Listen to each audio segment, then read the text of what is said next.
Hi friends, అందరికైతే నమస్తే. వీకెండ్లో ఎప్పుడు చికెన్ మటన్ అయినా ఒక్కొక్కసారి చేపలు కూడా ట్రై చేయాలి. చెప్పాం కదా చాలా వరకు చికెన్ మటన్ తగ్గించామని.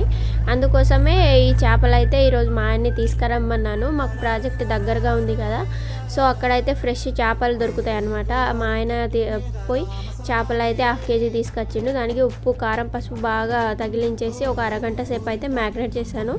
తర్వాత అయితే ఇక ప్రిపేర్ చేస్తున్నాను అనమాట. ఈసారి ఫ్రై కాదండి, చేపల పులుసు అయితే పెడుతున్నాను.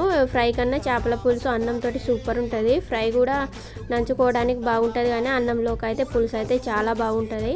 మా కృతిక పాప చైత్ర పాపకి అయితే చేపలు అంటే చాలా ఇష్టం.